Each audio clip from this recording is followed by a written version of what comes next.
This one too. Yeah. At the time, I just started going to Radiant Church, and there's certain people that I met with because I thought we were becoming friends. I wanted them to understand my testimony. Yeah, your background. Yeah, so they wouldn't be like when I announced it to everybody. Basically, and most people, everybody I've talked to is like, no, okay, well, praise the Lord. Let's go on. Nobody's been freaked or anything like that.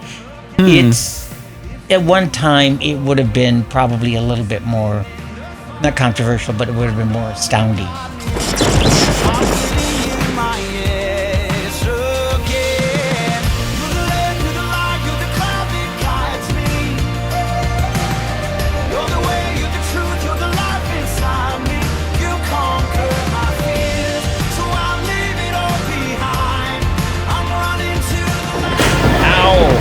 Welcome to the BnG.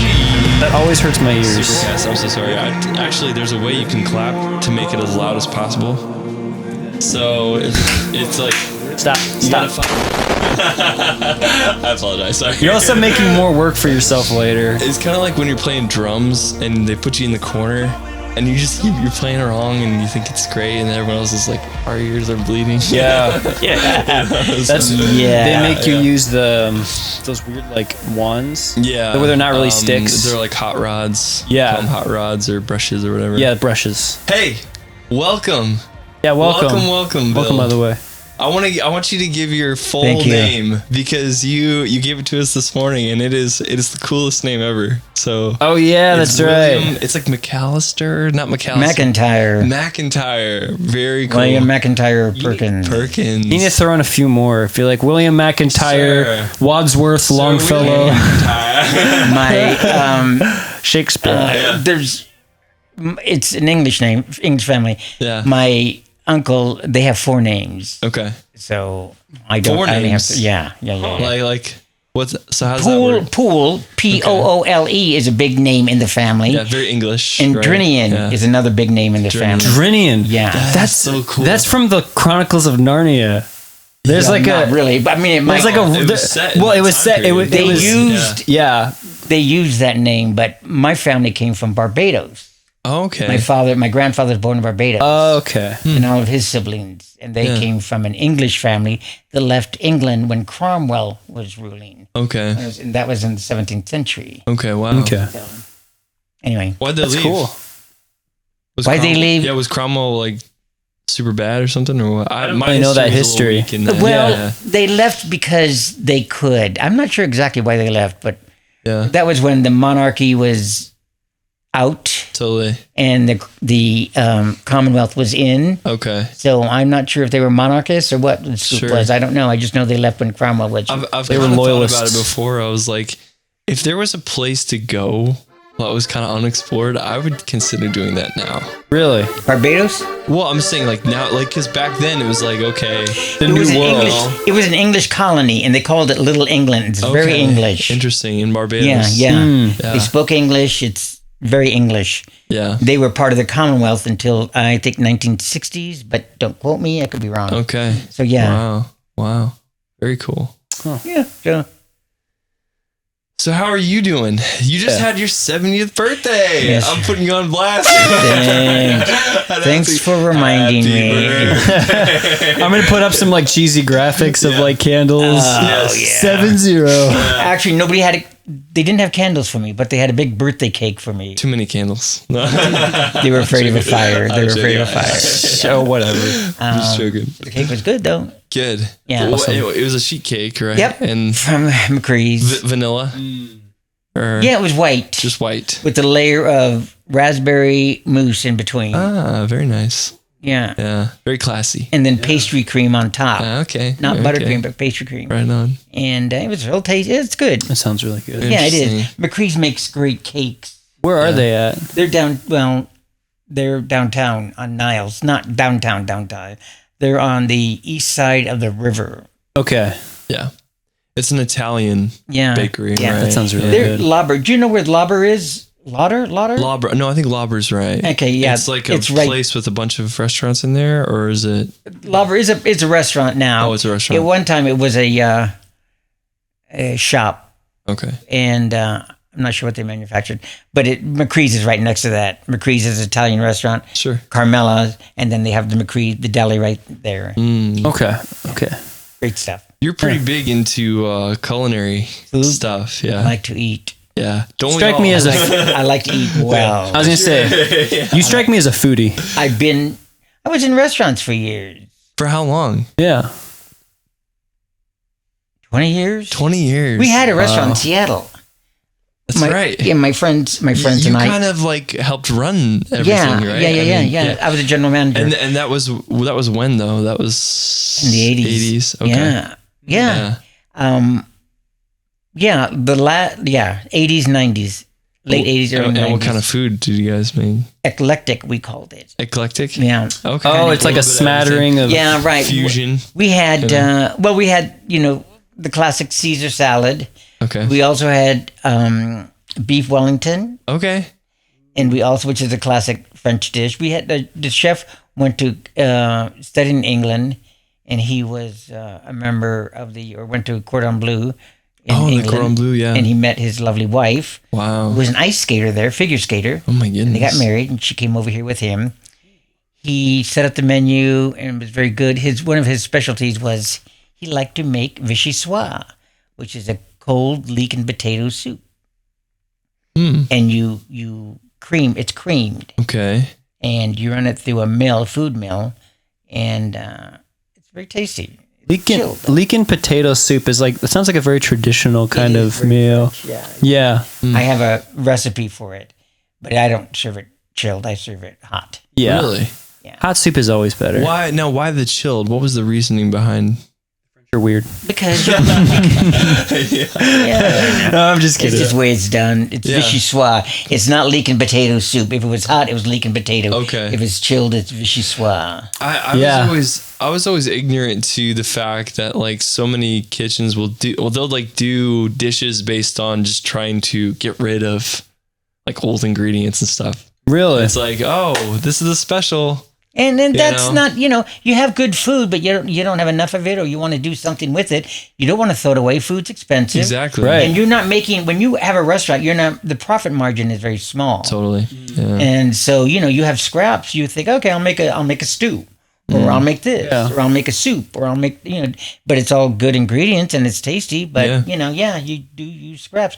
You'd be surprised. Restaurants use bread, like old bread. They do a lot of things with old bread. They make croutons for salads. They make breadcrumbs for other things. You do all this stuff. That's true. Things. So you try to use everything, even if you're just living in the country.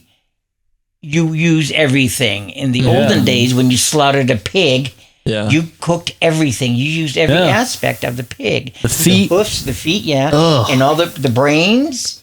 And all that, what they call head cheese. Wasn't that called head cheese pudding or something? They called it I think it was called some sort of pudding when they made the brains into a black. I don't know if it's black pudding or if it's that was with blood. Oh, you're thinking of sweetbreads. Sweetbreads. Yeah, that's what they called it. But they use blood out of a friend. She was Hungarian. Blood sausage. And she said that when she became a Christian, she couldn't eat blood sausage or blood soup anymore, because those are things they used to.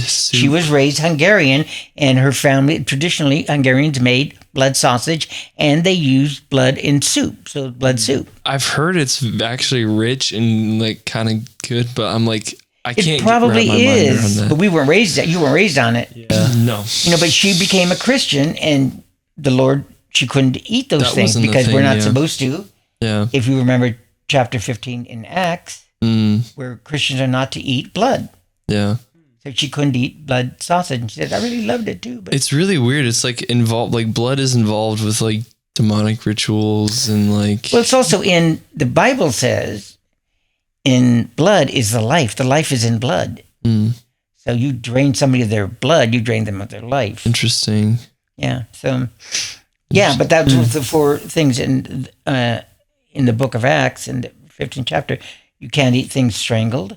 Yeah. You can't eat things offered to idols. And you can't eat blood. And you have to abstain from fornication or porneia, any kind of sexual immorality. Interesting. Yeah. So those are the dictates that are now applied to believers. Yeah. It's kind of interesting. It was cool. We got to we tried a new place today, L's Kitchen. Right, we deviated. Yeah, L Street. L Street. L Street. Yeah. I was gonna say I called it L's Kitchen, and the name just stuck. Yeah. I almost sounds like Hell's Kitchen if you say it right. You slur and say it fast. No, Hell's Kitchen. Welcome. Yeah. But did you like the food? I thought it was good. I thought it was really good cafe food. It was a little underseasoned for me, but that's okay. I just added a little seasoning. Yeah, I think it's better to be a little underseasoned than overseasoned. Yeah, probably. You like a lot of seasoning on your food. I do. We made like asparagus. Do you remember the asparagus you made? Oh, you destroyed it. It was so salty, right? You destroyed it. What did you do? How much salt did you add? It was Ben did it.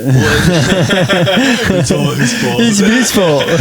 Well, so, there's this great. I used to work at a restaurant. We did asparagus and pancetta.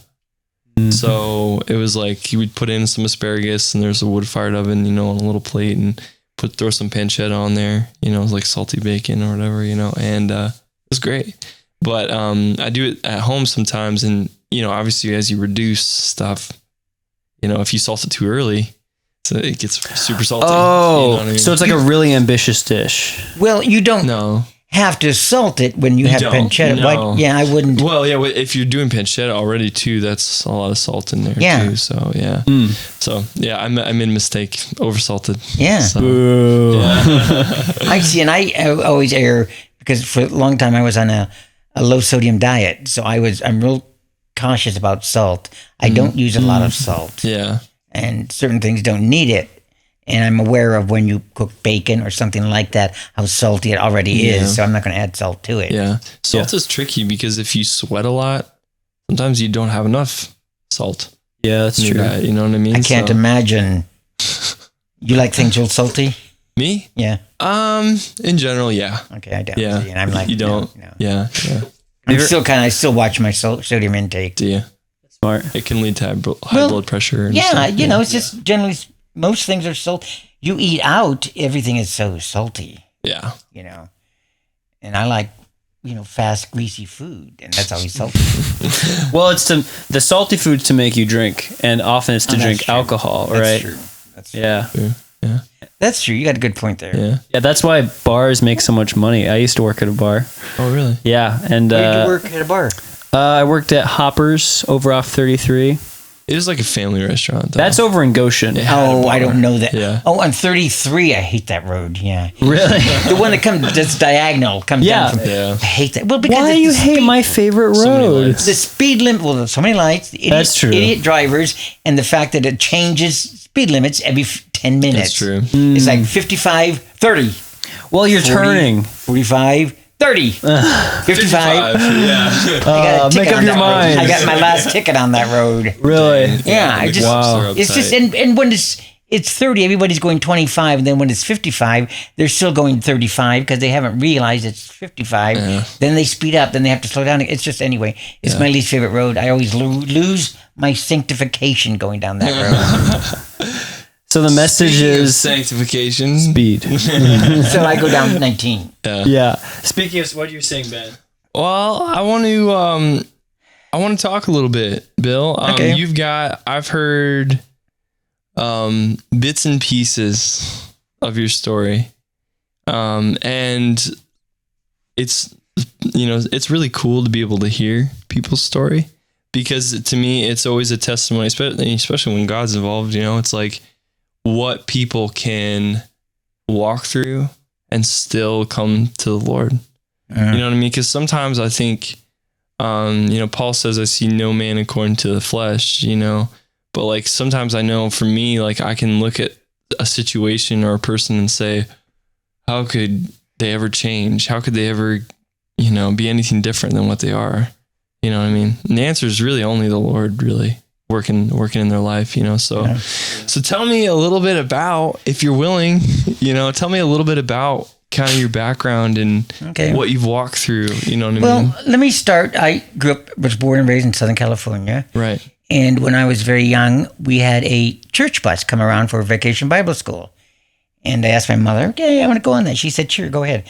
So I went. my mother was raising 4 kids by herself, didn't have a car. We lived in Van Nuys, California. So this church bus was a great way to go into church. So I went, got my sisters, lots of neighborhood kids to go to this thing, and I started my Christian walk at that time. Okay. And then the church bus, because we had so many kids, decided to continue coming around. And so I started going to Sunday school. So I'm 7, 8, 9, my sisters and I, and eventually my mother, we all started attending church, getting in it, very involved in there. They had the Boys Brigade, which is a club for boys. They had Pioneer Girls, which is like for girls. And my mother ended up teaching Sunday school, and it was a great place for us. We had fond memories. Cool. And one day I was in with Sunday. They asked us before our Sunday school lesson, we were all gathered together in the Junior 1 is what it was at the time. And they asked us if we wanted to go to heaven. And how old was this? I was probably 8. 8, okay. Oh, okay. And I'm thinking, do I want to go to heaven? Why? And she wasn't done. She said, if you want to go to heaven and you believe that Jesus is the Son of God, everybody bow your head, close your eyes. So everybody bowed their head and closed their eyes. If you believe that Jesus is the Son of God and you want to go to heaven, raise your hand. So I'm thinking, I want to go to heaven. I want to get on the heaven bus. Yeah. I'm like, and I remember looking around and thinking, everybody wants to go to heaven. Time for this timeshare. Nobody else had their hand out. Really? Yeah, and I thought, well, that's weird. I thought, well, I'm no fool. I want to go to heaven. So I raised my hand, and she said, then I'm sure she said, I don't remember, repeat after me, dear Lord Jesus, I'm sorry for my sins. I believe that Jesus is the Son of God and that I'm saved. So, of course, I said this stuff. I'm 8. I don't get it. Right. But I go to church every Sunday. Yeah. So as you're going, you learn more and more. I remember this particular episode in church when I was this young. They taught you about the Exodus. So I remember going to Sunday school as an 8-year-old and 9-year-old little boy, learning about the Exodus and the wandering around in the wilderness. And I remember that specifically at that time. And then, of course, I was in church every Sunday. So then I went to juniors 2, which is like 4th, 5th, and 6th grade. And then I went to junior high. And all this time, you learn about this Jesus. You don't know everything at first. Yes, I wanted to go to heaven. I didn't know who Jesus really was. I knew he was the Son of God. What does that really mean? What does that entail? I don't know, but you learn. I continued going to church. You learn these things. I know now I'm older. I'm 12, 13. I understand this Jesus. I understand a lot more than I did when I was 9 or 8. So, but I know I'm saved because I believe that Jesus is the Son of God and that he died for my sins. I believe that. So, we're all in church. We moved from, at that age, at 13, we moved back to Michigan. And I started going to a Baptist church. Okay, yeah. So can I just pause you real quick? So during this time, your thoughts about God were like, you didn't really know much, but the things you did know, you kind of felt good about? Or like, what was... Yeah. I was taught these things. Yeah. And it felt solid taught, to you. I believe this. Okay. Why would I go to this church? Why she, the teacher, is not lying. She taught me about the Lord, and I believed her. Now, the thing is with me, I always believed. For some reason, God was real to me. I never doubted his existence. Jesus, the Son of God, was Jesus, the Son of God. Jesus of Nazareth was the Son of God.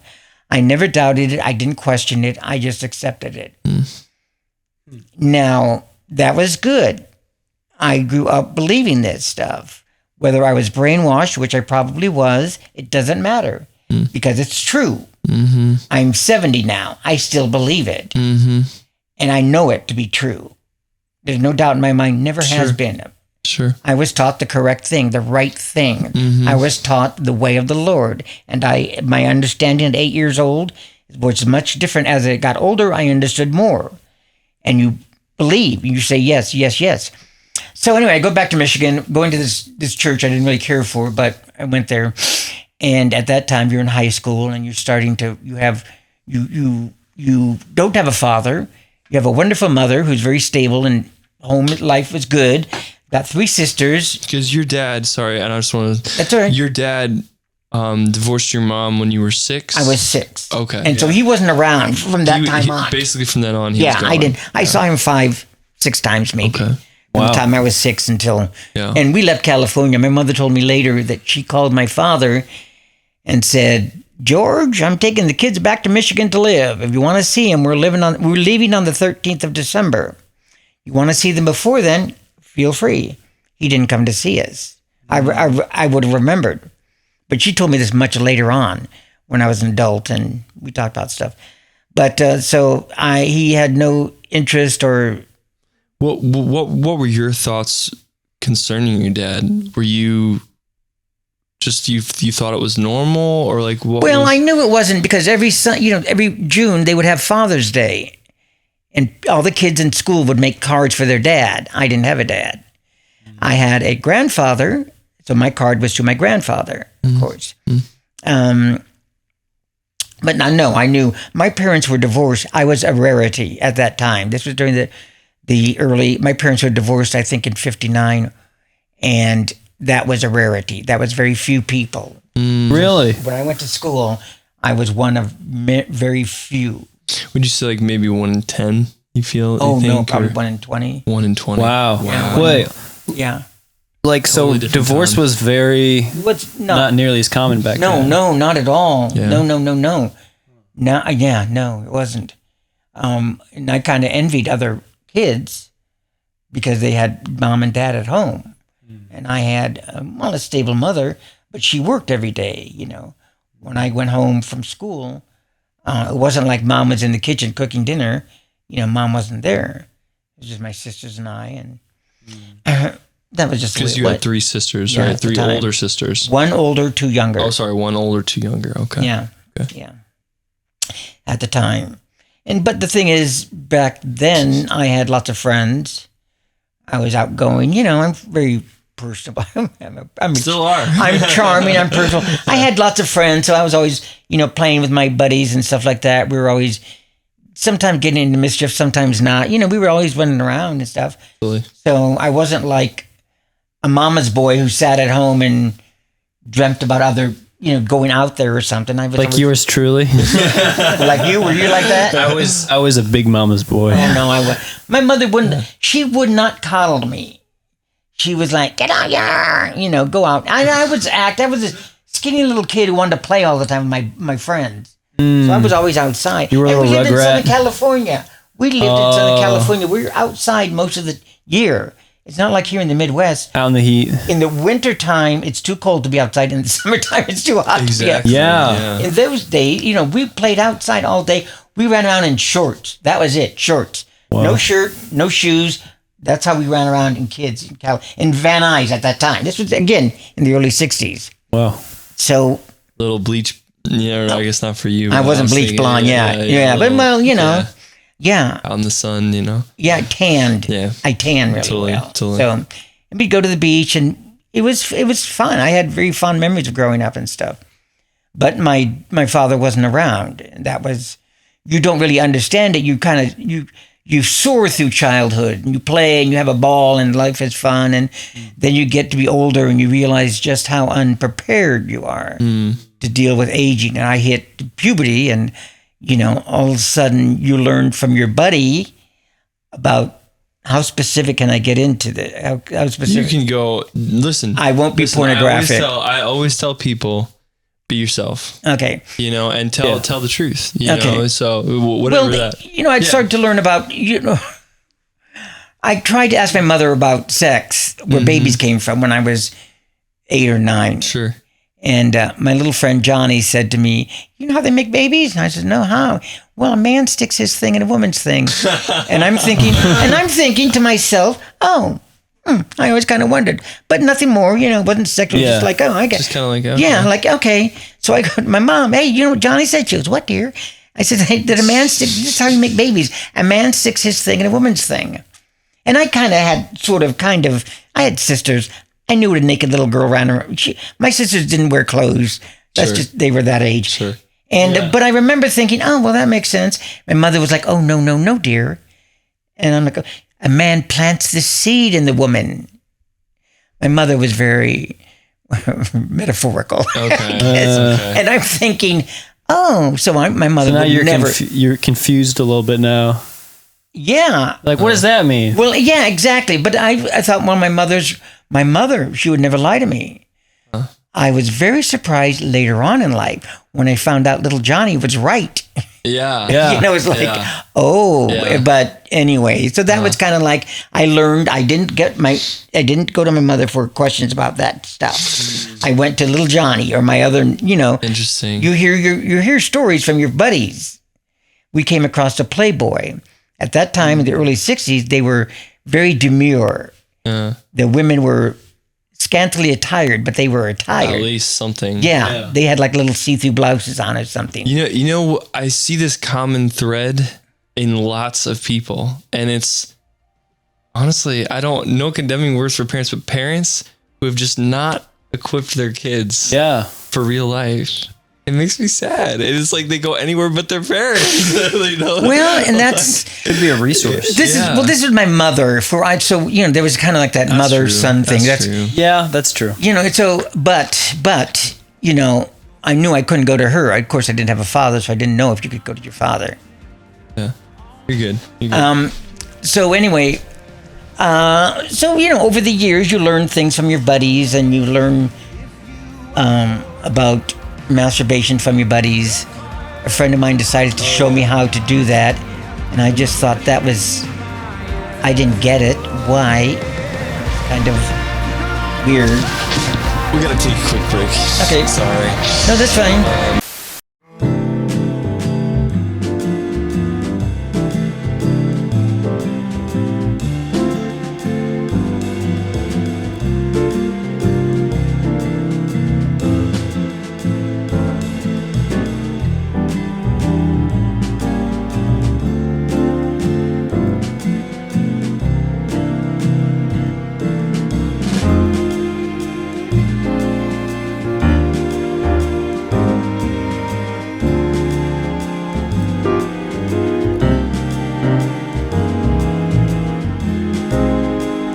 We're talking about little Johnny.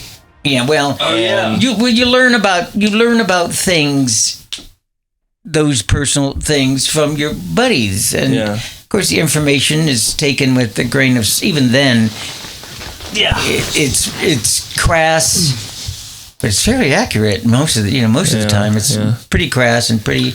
I wouldn't put it that way, but you get the idea. And sure. Anyway, so in California. California is even then it was very progressive. Even then I learned about things that I wouldn't have learned if I had grown up in that small town in Michigan that I moved to later on. I see. I was exposed to all kinds of things. My mother was very good about protecting us from perverts and stuff like that, and getting into cars with strangers. You didn't do that.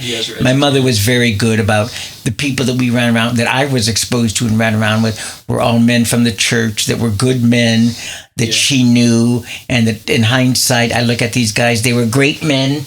They were very involved in my life as a boy in the club, and I had very fond memories and very good memories of these good men. They were all like fathers, and one of them, Ray, was the daughter of the girl I was in love with.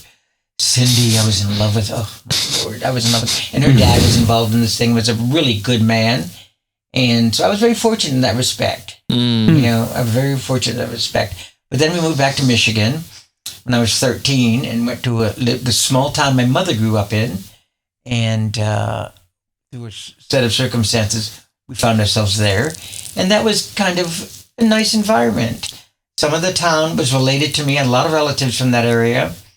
And my uncle owned the hardware store in town. And because my mother worked for the newspaper, and the other half of the town was related to me, distantly or some way, I was very aware of how I appeared in public. And but at this time also, I found that I was starting to, I don't know if I'd say I was attracted to, was longing for a male connection. That's the best way of putting it.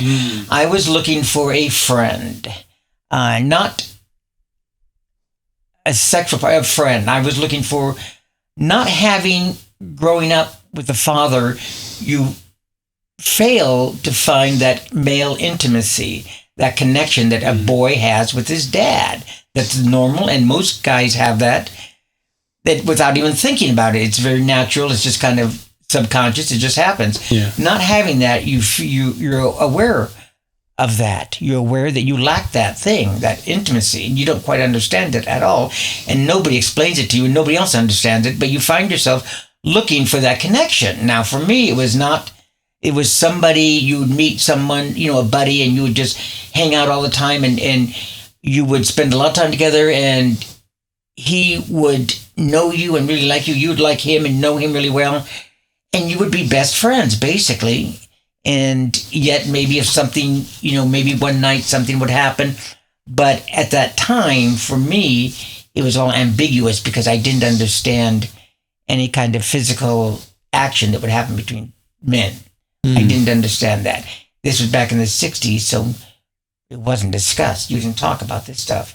Homosexuality was not talked about. My mother spoke of it sometimes, and always in a not a good way. It was very not in a good way. And if I did anything that was remotely effeminate, once my sister, who had really long hair, and I said, "Oh, you should do this to your hair." And my mother came in and she saw me saying that and said, "Oh, what are you going to be, a fag hairdresser?" Which is like, and I wasn't. I had no desire, but but it just really shut that down. Jarred you. Yeah, it did. And it was like, oh, okay. Forbid that I should ever do anything remotely not masculine. I wasn't anyway. So, but when because I was going to church, they didn't discuss it. We all knew that fornicating was wrong. We all knew that adultery was wrong. But the Bible never talked about homosexuality. So as far as I was concerned, it was never discussed in church. It was never... Well, and to be clear, it does, right? It was discussed. This is, again, this is back in the late 60s. It was taboo to even, talk about out in the open. You don't know anything about it in Scripture. They don't discuss that. The law of Moses in a Baptist church in the 60s, no. That's not something you talk about. That's not something... In polite society, you don't discuss homosexuality. At that time, you didn't for years and years. You're so young, you don't realize. For the vast majority of I remember even when I was a really young kid, when it was just starting, and people were talked about a lot about gay marriage. How old were you? I was really young. I was probably 5, maybe. What year was this? This is probably 2000. Yeah. 2000? Yeah, 1995. Because 95 was when I was born. But I mean, so I think at this point it had already been, I'm not sure when it passed. Oh, no. But yeah, it was talked about at 2000. In 2000. And I remember hearing about it. And as an ignorant kid, you're just kind of like, well, I guess why not? You know what I mean? But even then, it was kind of it was a minor thing, sort of, relatively minor. It was just okay, if they want to do that, whatever.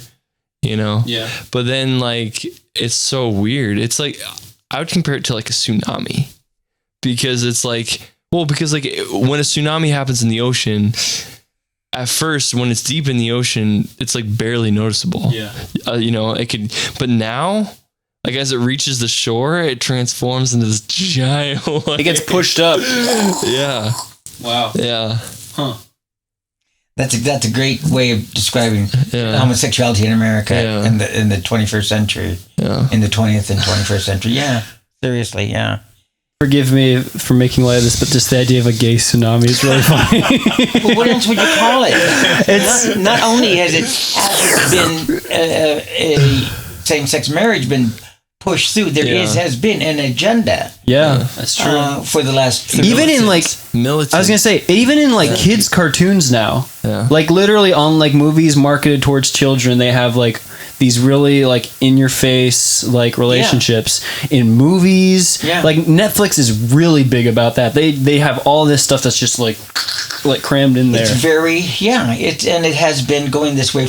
In the 1989, a book was written called After the Ball: How America Will Conquer Its Fear of Homosexuality in the 90s. And it lays out very strategically the gay agenda. I have the book at home. Interesting. It's called After the Ball: It's written by two guys. One was a marketing guy, and one, I'm not sure what he was, but one was involved in marketing for years. And they talk about how to get America to accept homosexuality. And this came out in 1989. So when they say there's no gay agenda, oh yes there is, and I have the book to prove it. Yeah, I mean it's out there. Other people have. I'm not the only one, of course. Yeah. But it's very well known, actually. So these authors were pushing this agenda, or they noticed it. They were how we're going to get this across. How America will conquer its fear of homosexuality in the 90s, and they laid out quite plainly a plan of action. Yeah. You know, how to make people who are against it seem to be narrow-minded bigots, and how they can make it seem fashionable, and if you're cool or you're with it or you're intelligent, you will accept it. And it's interesting. It's very interesting. That is interesting. So anyway, growing up, you don't hear it being wrong. But when I was in high school, I was talking to my mom, and a man down the street, who I knew, he and his girlfriend, I knew them, he had been propositioned, and he told us all about it. We were like, oh, that's so freaky. Proposition, what is that? What does it mean? Yeah. Sorry. Well, like a proposition is like a question, right? Or but what are you talking about? Well, when a man is propositioned or a lady is propositioned, that means they're asked if they want to have sex. If I say to somebody, do you want to go behind the bush and make something? That's a proposition. He was in a public restroom and somebody propositioned him. Basically. And this is in high school? I was in high school. He was a couple years older than I was. Okay. He and his girlfriend were neighbors of mine, or his girlfriend was a neighbor, and we all knew each other, ran around. We're all friends. And he was a couple of years older, so, but, his name was Ronnie, and he had been in a public restroom, and a man propositioned him. The man had offered certain sexual favors.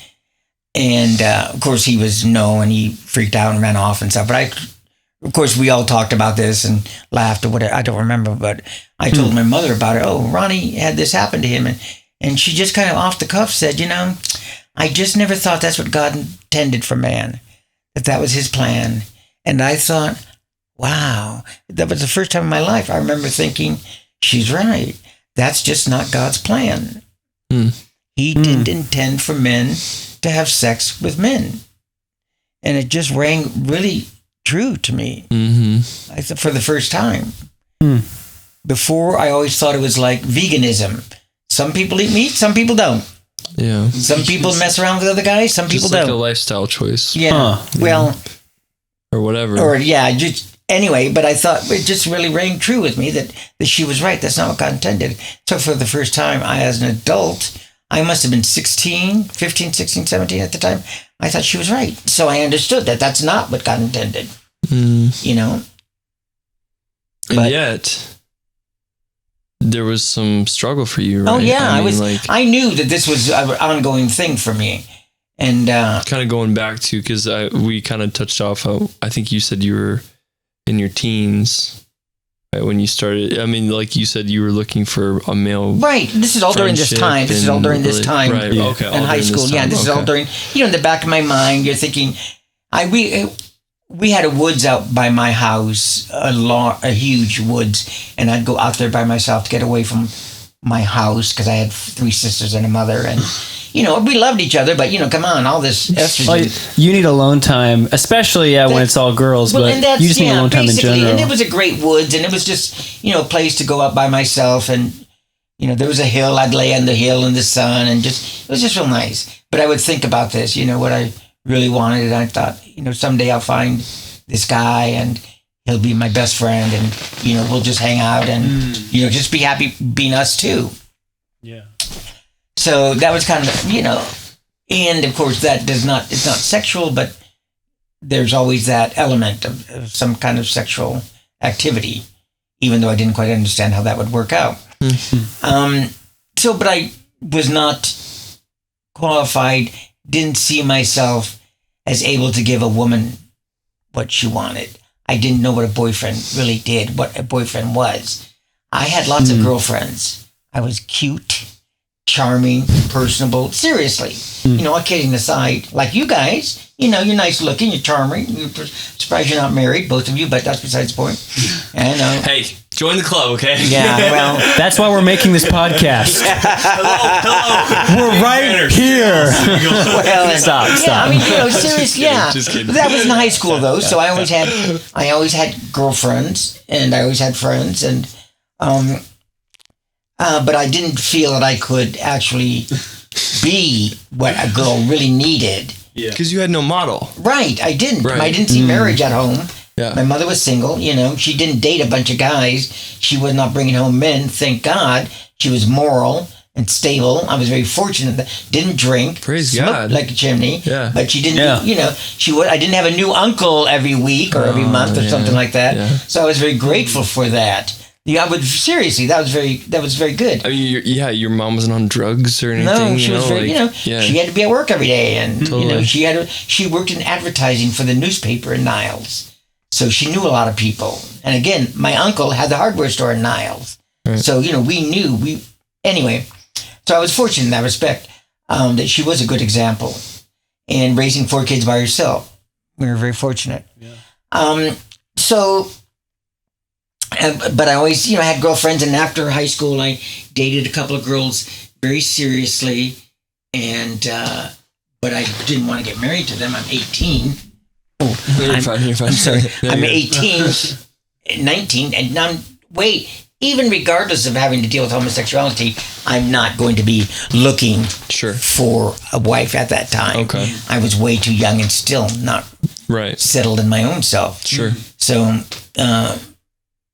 both these 2 women that I dated seriously, we broke up, and I didn't at the same different time. First one, and then the other, and we were intimate together, and we could have and would have probably. She was a lot of qualities that I really liked. Not only was she beautiful, but she was also smart, and she was her own woman, and she was not argumentative, but she knew how to stand her ground. And anyway, good qualities in both these women. But I knew that I had still this issue of homosexuality. Then I got gloriously involved in the charismatic movement as 19. And I got involved in the charismatic movement. It swept through South Bend, the Catholic charismatics, and all of this. This was back in the early 70s. And I got involved in the Lighthouse Coffee House, and got this baptism in the Holy Spirit everyone was talking about, and started this real serious commitment to the Lord. I had never really acted out homosexual feelings. I didn't live that way. I never engaged. I'm trying to think. Never really seriously entertained. Yeah, I entertained it in my mind, but I never really did anything. Acted on it. Yeah, I never did. There might have been 1 or 2 incidences, but they were very minor, and they were not involved. One involved my best friend, who was straight as an arrow, but that's a whole nother ball. Anyway, straight as an arrow, stupid, and anyway, all these people I'm still friends with, which is amazing. Still friends, and these girls, I'm still friends with them. Yeah, so it's funny, but. He might resent you calling him stupid, though. He's a moron. No. He knows he's stupid. I've told him to his face. Okay. I've told him to his face. Good. I was gonna say we can cut that part. We like to tell each other. Yeah, well, to our face. Yeah. Well, Anyway, but I've never really. So I'm 20, 19, 20. I've received this baptism of the Holy Spirit. The Lord has become real to me. God is real. He's 3-dimensional now. He's not just 2-dimensional. I talk to him. He talks to me. I'm in this relationship with him. It's so exciting and so new. And finally, I understand what this being a Christian is really all about. I'm reconciled to God through Christ. I'm in relationship to God. I talk to him, and I'm free. I felt that I had gained a certain amount of freedom from this feelings. I was all excited. I told somebody, an older guy, not too much older, but I told him, he was the first man I ever confessed to that I struggled with homosexuality.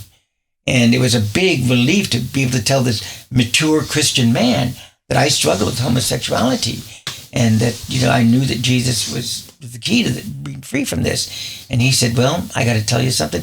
I did too.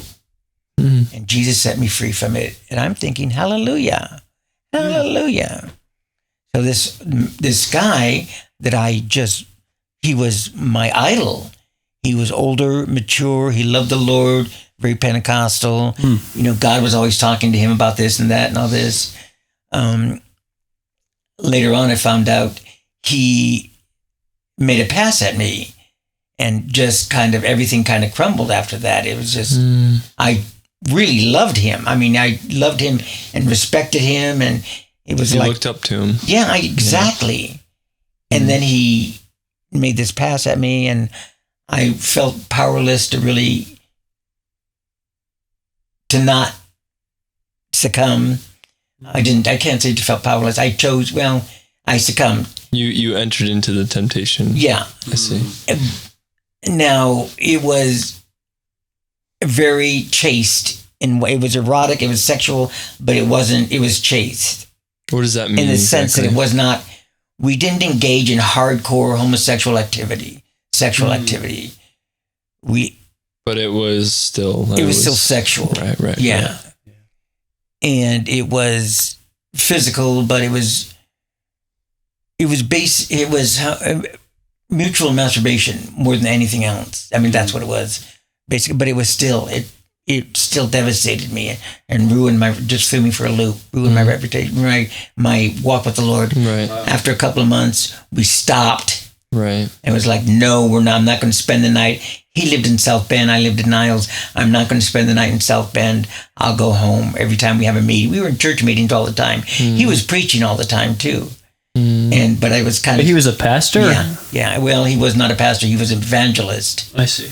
So I would go to him. We would all go with him to these meetings, and he would preach, and people would get slain in the spirit and all this Pentecostal stuff.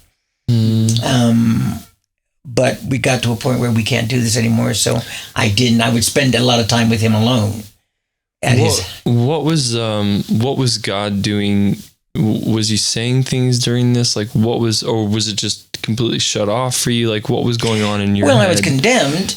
I lived under condemnation. I lived under guilt. So if God was speaking to me, I couldn't hear him very clearly. I knew we couldn't do this. We knew it was wrong. So finally we decided not to do it. And I did not spend time alone with him. I wasn't hanging out at his apartment anymore. I was going home to Niles instead of spending the night in South Bend at his apartment on his couch. You know, everybody knew that we were great friends, so nobody batted an eye about it. Oh yeah, you can stay at Jim's tonight? No, you know, that's kind of, everybody knew it. So wasn't like we had to hide or anything. And we went about our business and went to these church meetings, but I knew what was going on. And so finally we stopped. We broke it off and stopped hanging out. We'd still go to meetings with him. We'd still hang out as a group and stuff, but I didn't spend any time with him alone because we couldn't do that. And a couple of months later, I got an opportunity to move away, to go to North Dakota, and to go to Bible school, Bible college. So I went, and it was a good thing. I broke off that, and God dealt with me, and it was a great opportunity. But I had also stopped doing this for a couple of months beforehand. So I was free from that guilt and condemnation to hear when the Lord said, go here. I did. And that was very good.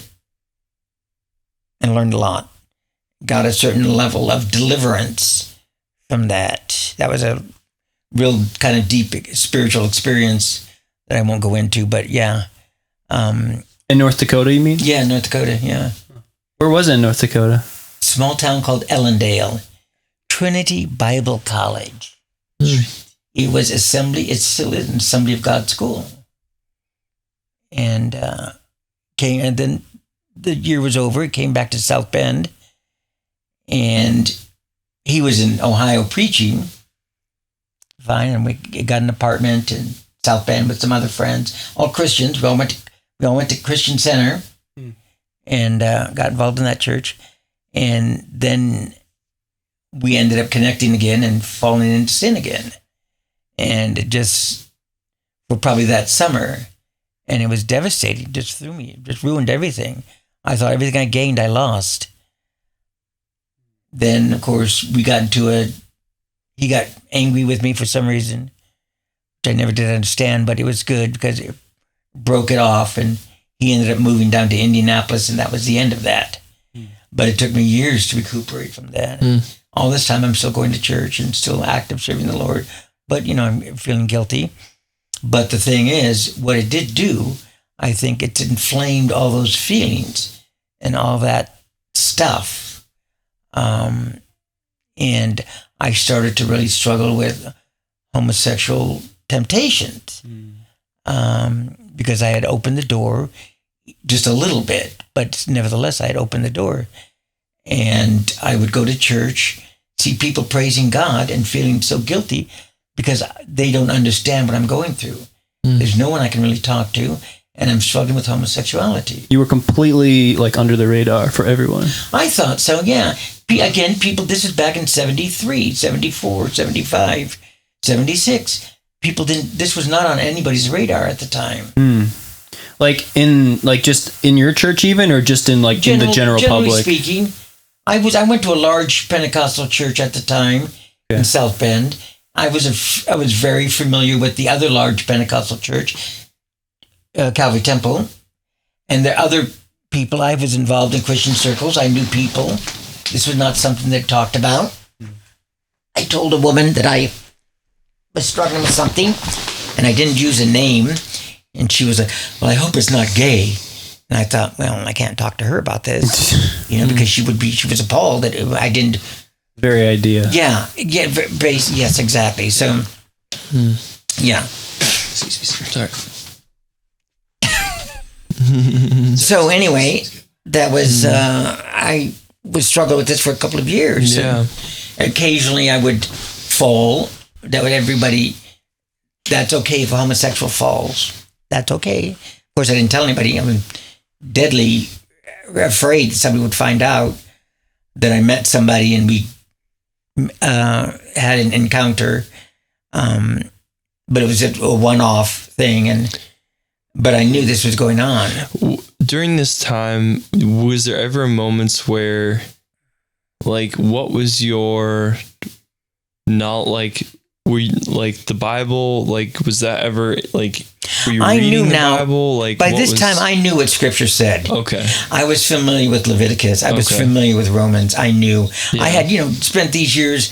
Of course, I was kind of in and out of church when I was younger, but as I got older, at this charismatic thing when I was 19, that was serious Bible study. I went through serious Bible study and read the Bible seriously and understood it and studied it. So I was familiar with what was going on. And besides, earlier, when I said my mother said to me, it's just not what I felt God intended. That was not God's intention for me. That was the beginning of realizing this was not right. This was wrong.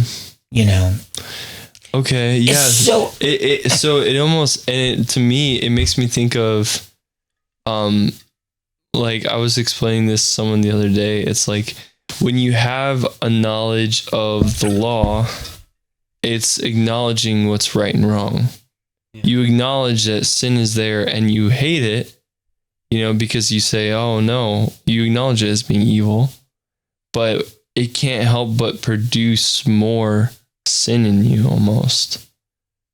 Because the same, you see the good and the evil and you see it in your own life and you're like, oh crap. But it doesn't save you from anything. It almost just produces more. Well, it does bring condemnation because you feel like you're entrapped. Yeah, and ultimately death. You know, I felt there was forgiveness if I sinned, if I fell with some other guy, which was very, very rare because I was around Christians all the time. And most of my friends were Christians, and I didn't know any Christians who engaged in homosexual behavior. I'm sure, well, in hindsight, there were people. Yeah. I didn't know it at the time. And they were like you. They were flying Exactly. Yes, exactly. But, there wasn't an openness. You don't talk about these things. Finally, they was going to Christian Center. A guy came there who they started a Bible school.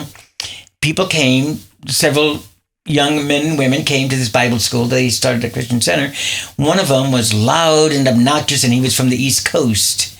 And he spoke with a very distinct East Coast accent, like the pot, the cornfield. He was from Maine and New Hampshire. He was from Maine. I'm serious. He spoke like that. Great guy. Just a great guy. God had saved him out of homosexuality. He made no bones about it. Everybody knew it. He talked about being saved from homosexuality and how God had saved him. And he was 10 years older than I was. I was in my early 20s. He was in his early 30s. So we had lived a little bit of life before I met him. And we all he was very, very enthusiastic about the Lord, very devout, took the Lord very seriously, loved the Lord, talked about what Jesus did in his life, very, very vocal. Everybody knew who he was. And he was a great example of somebody who was set free from homosexuality. And we became friends. And we became very good friends. And I told him again that I had struggled with homosexuality. Of course, again, at this time, my experience was very minimal. He had lived a whole homosexual life. He was living with a man when he got saved. So, back in Illinois. So now he came here to go to this Christian college. We became friends. We were always just friends. He ended up becoming a roommate of mine. We never had any kind of issue.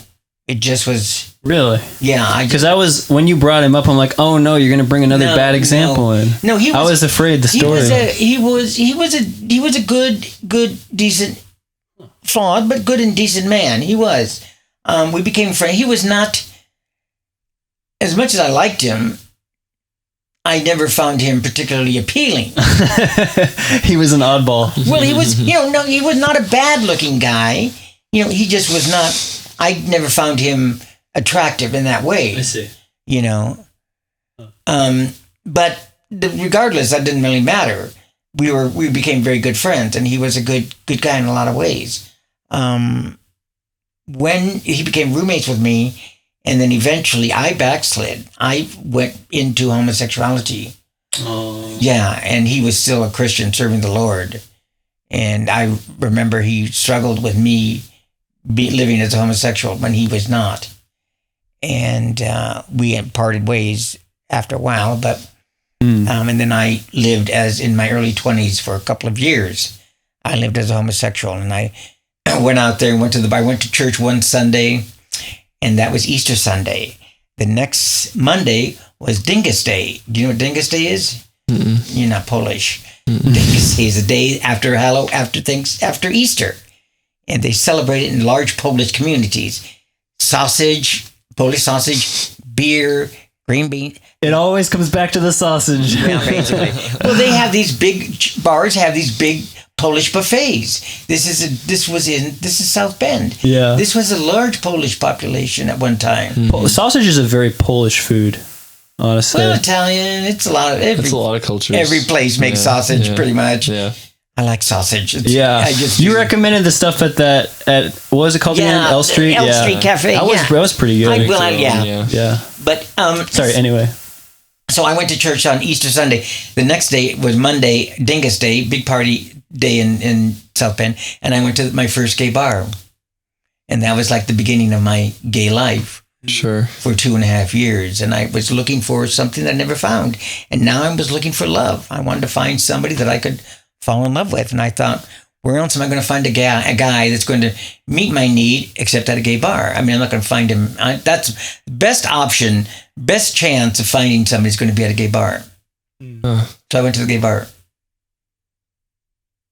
and drank and danced, did drugs. Not a lot, but, speed mostly, and met people and got around and was active in that.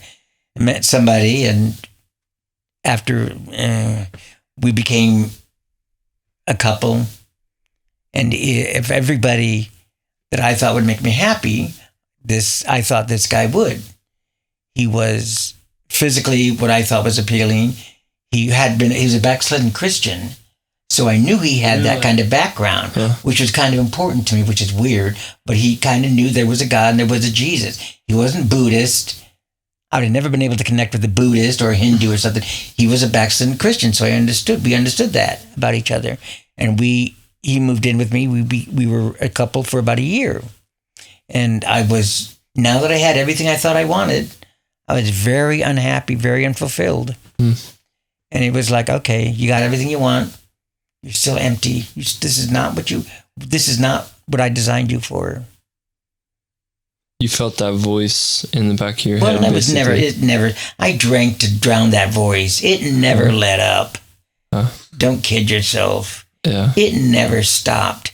I drank every night because that voice was, I was not happy. I was pretty miserable. I was looking for love in all the wrong places. I had another idol. Yeah. And it was this guy. I won't mention his name, but not important anyway. But I thought he could not make me happy. He could not fulfill me. And I knew that. But it took me a minute to realize it. Finally, we broke up. And I went back to the bosom of Mother Church. But I went to a different church. And this time I was open about coming out of homosexuality. A lot of my friends knew it because they'd kept in touch with me. Knew that I was in sin. It was a scandal at Christian Center that I was, Bill, the guy who played Jesus. I played Jesus. It was a big thing. And I was crucified in front of the church in my little loincloth area. I was also 23 and cute. But I remember being crucified in front of everybody. And so I was real spiritual. I was one of those youth on fire for the Lord. And plus I played Jesus. Now I'm a homosexual. It was real scandalous. At the time, it was very scandalous. So how old are you at this point? Now I'm 25. 25, okay. So wow. So you've already been through so much. Yeah, I'm only 25. I turned, my mother died when I was 20. My mother died too, which probably, well, I'm sure, and that probably really had a lot to do with re-examining my life and thinking, and I loved my mother. She was my only parent, just heartbreaking. It was very difficult. So now I'm going to this home church. Somebody I knew invited me to this home church, so I went, and it was really good. And I didn't go back to Christian Center. I went to this home fellowship, which was, they were real big on Bill Gothard. Who's Bill Gothard? Well, I want to ask you quick. What's up? Every time this would happen, because this is multiple times right now where you've stopped a relationship, stopped whatever, what would you tell yourself? What did you tell yourself? Oh, this is the last time, I'm done? Or what went through your head when this would happen? When you'd break it off, you'd come back, what was... Well, with the first time with Jim, it was we can't do this. So I need to make steps so this doesn't happen. I need to take steps so this doesn't happen again. One of the steps was not to be alone with you in your apartment. Okay. Not to spend the night at your house at your apartment. Sure. To make the effort to drive up to Niles instead of saying that's very practical. Very practical, very practical. And that kind of broke it, and we stopped doing it. Stopped falling. Yeah, right. So yeah. Yeah. So we were still friends. I still went to church with him. We all went together. He preached at different places still, but we were not doing that anymore. So instead of saying, "Oh, I don't want to drive back to Niles, I'll just stay at your house," I didn't do that. I drove up to Niles. So, it was not that far up. You know where Niles is? Yeah. I think so, yeah. I don't get up very far. You don't get up at all. Okay, yeah, yeah.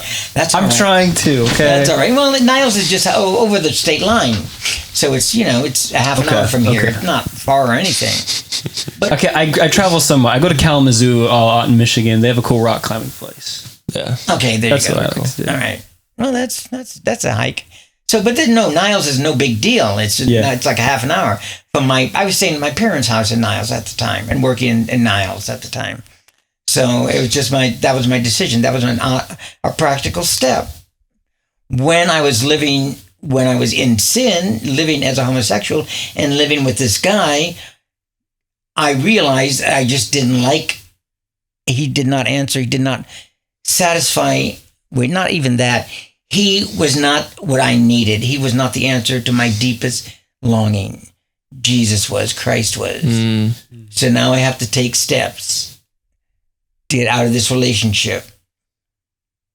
The step I took, I moved out. You moved out. I packed. Yeah, I know. You initiated. Yeah, I moved. I asked him to move out. But let's clarify. Pardon me? First, I said, let's clarify. First, you asked him. Yeah, first I did. But he didn't. He didn't. You know, I packed up his stuff, but he still didn't move out. And I thought, if I'm serious about this, I need to move out. So I did. I stored my stuff, and I moved out and moved in with some friends of mine that I had known for years. Yeah. So that was that. And I stopped seeing him. And of course, I wasn't going to the bars at that time. Stopped seeing him. Didn't have any communication with him. Talked to my landlord. Totally. That I had rented, and talked to him about some issues that I needed to have settled. Financial issues I needed to have settled. No, but from what I understand, though, like, this struggle for you continued, right? Well, for a while. Yeah, you know, it's right? like, okay, I'm not gonna do. I counseled with a man. His name was Jim at Christian Center. Good man, godly man, and he prayed with me, and we had a real serious 2-hour session on how I was never going to ever masturbate, touch myself inappropriately, you know, down there. Never engage in homosexual behavior. Shut up. Down there.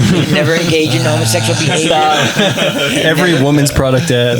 Never engage in homosexual behavior and have nothing to do with it, renounce it. And so I did all this stuff, of course. This guy was a really good man, very compassionate. And I remember thinking, where were you a couple of years ago when I really needed this kind of counseling? He was a good man, and, you know, I prayed this stuff very seriously, and just was never going to ever masturbate again, never going to do anything immoral, and serve God and pray and do all that stuff. So I did. It lasted about 2 years. You know, 2 years. That's admirable. Yeah. Are you being serious? Yeah. Okay. I mean, I think, at least in my experience, like, I've struggled with, like for me, a struggle has been pornography. That's something I've been open about on like, with people and on this podcast. And for me, like, the thought of, like, having the grit, I should say, to, like, go for a long period like that, I know now, like, that the right way to think about it isn't by your own strength. It's by the grace of the Lord, you know, that we are sanctified, by the Holy Spirit that we are sanctified. And it's not like a legalistic way of viewing it.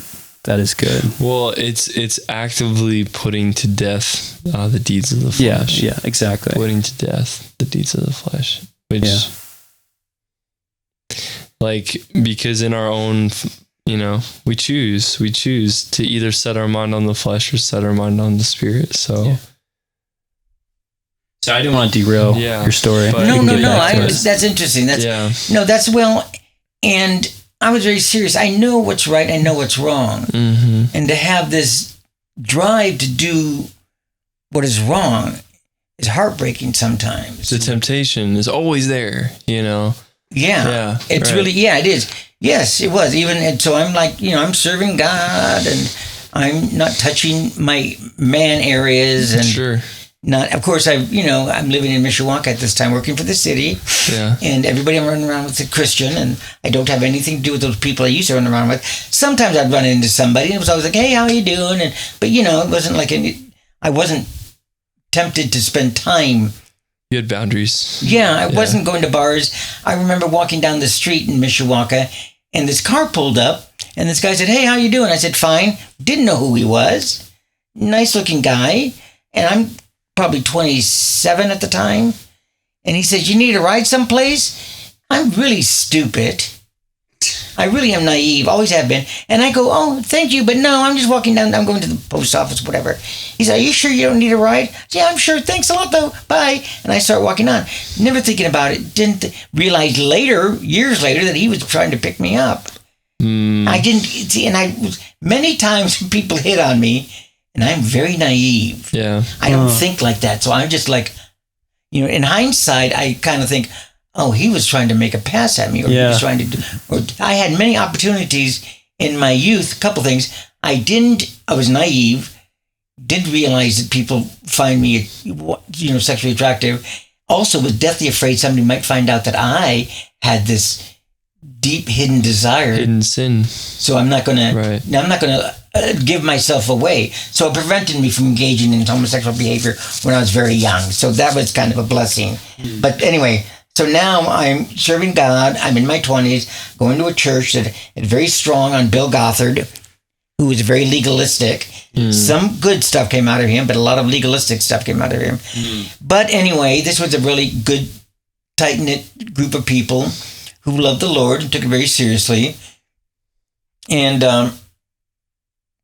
it evolved. I went there for many years. It kind of changed. The church changed a couple of times. Different people were pastors. And it was overall a good experience.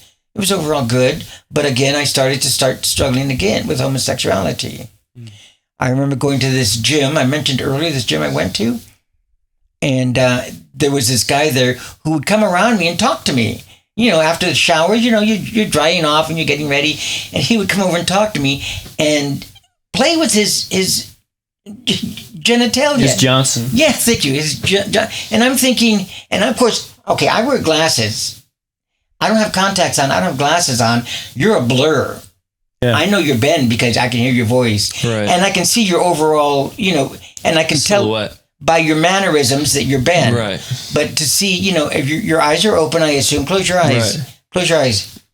See, I can't tell. Are they closed? Right. Open yes, them. They are closed. Now I can I have to really kind of. Same. But yeah. I'm the same way, by the way. Yeah, okay. Yeah. So, if you're playing with your Johnson and I don't have my eyes in, I don't get it. Sure. Realize. But I think he was I think he saw that I struggled with homosexuality, that I was gay, and that he was trying to, torment me or something. I don't know what he was trying to do. Yeah. Anyway, I, of course, would never do anything because I don't want to ruin my reputation. So I kind of was oblivious or ignored the whole thing. I didn't realize exactly what he was doing till much later on. When I look back and I think, oh, he was trying to, I don't know what he was trying to do. Anyway, but during this time, I started to kind of meet people and kind of got slowly back into homosexuality again. I'm in my late 20s, I'm 30. I'm 29, 30. I started going back to the bars and found myself going to the local homosexual establishment in town and getting back in there and dating again. But I'm not looking for love because I know there isn't love in that in that life. Yeah. So I stopped going to church and people again know what's going on. I still kind of see people that I go to church with. Yeah. They still are aware of what's going on with me. And some of them are still kind of involved in praying for me and that kind of thing and supporting me and know that this is not really what I want, but I got tired of fighting. I got tired of arguing. I got tired of not arguing, but just fighting this. It's so overwhelming. And I'm 29 now and I'm starting to go to the bars. Then I moved to Seattle. Turned 30, moved to Seattle. And jumped right in. I moved to Capitol Hill, which is the gay enclave in Seattle. Really? Yeah. Huh. We called it the Swish Alps. Swish Alps. Okay. Swish? Yeah. I don't know swish. Swish. No, I'll get Swiss Alps, but what's swish? I think of basketball. Swish? Yeah, what is that? You know what a swisher is? No. Oh. That's a swisher is like a cigarette, right? It's a poofter. I don't know what that is. You guys are just so we're very young. Protected. Yeah. Yeah. No, we're naive, Bill. We're like poofter is British. Swish, what they used to call Nancy boys. Do you know what a Nancy boy is? No. Do you know what a fairy is? Fairies. I've heard of fairy. Fairy's like a gay guy. We don't know any of the terminology. Okay. I've heard of fairy and fruit. Years ago, these were derogatory names for homosexual men. Yeah. Do you know what a queer is? Yeah. Queer, okay. Yeah. Queer, fruit, Nancy boy, friend of Dorothy's, all derogatory names. All derogatory names for homosexuals. Okay. Swisher, swish. He's a swisher. Okay. He's lighting his loafers. These are all euphemisms for homosexual. Interesting. If somebody's a swisher or a swishy, he's gay. Swish, feminine. I see. You got okay. Yeah, I got it now. Americans, what's up with this guy? So anyway, I lived in the Swish Alps. Oh, okay. We come full circle. I could call it Vaseline Flats. Okay. Okay. Move on. So anyway, it was the center. Please stop. And all these gay bars were there and, I had a great apartment. Anyway, so I'm living as a homosexual. what happened? So I've been there a couple of years and life goes on. We opened this, I work in a restaurant, and finally a friend of mine and I opened a restaurant in Seattle called Cafe Sophie.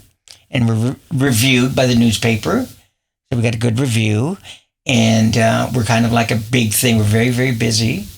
We built it in a mortuary, downtown mortuary.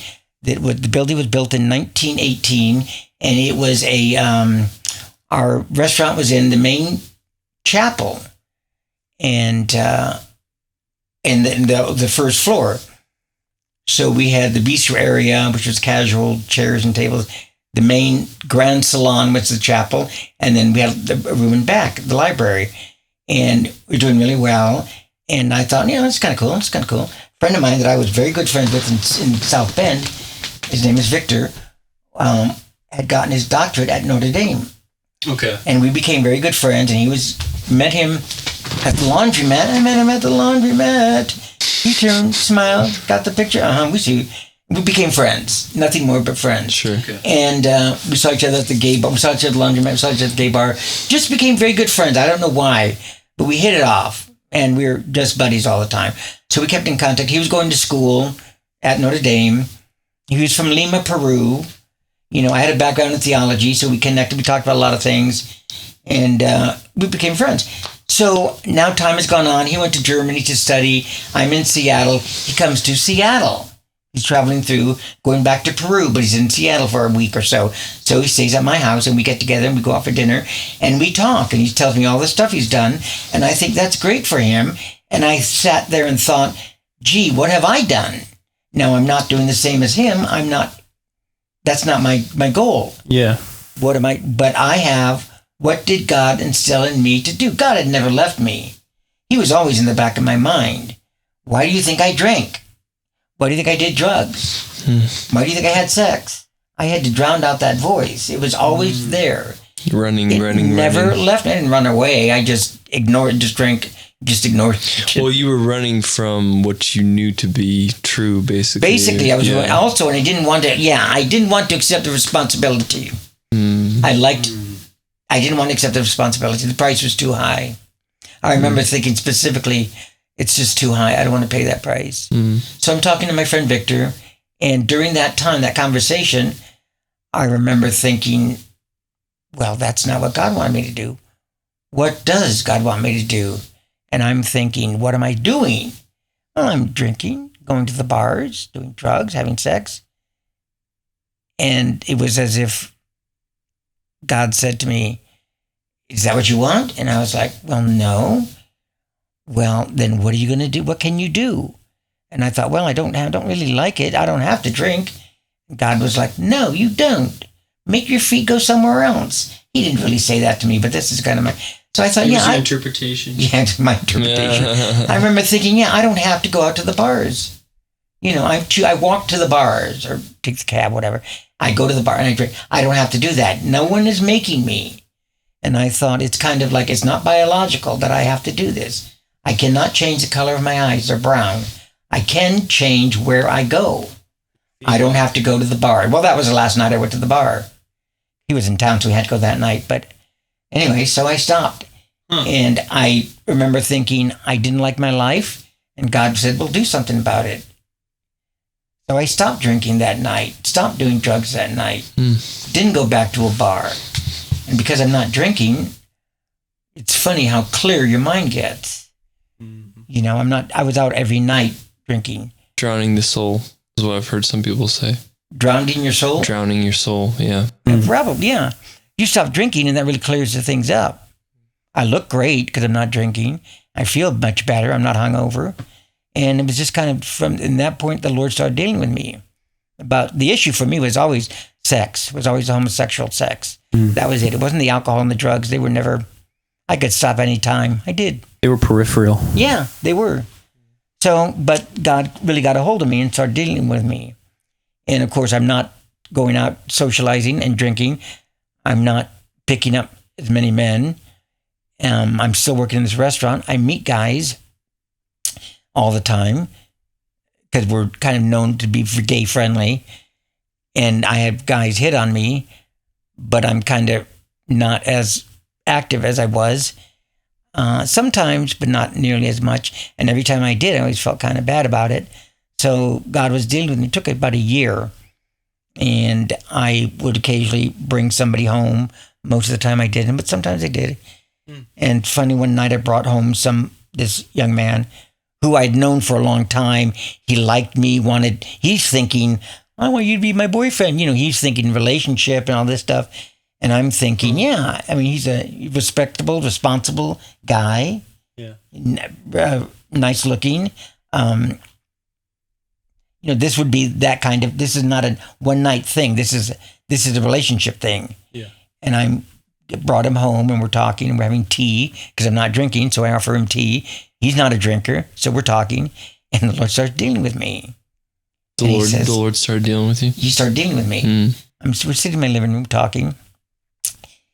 And the Lord said, choose. And I said, I'll choose tomorrow. He said, choose.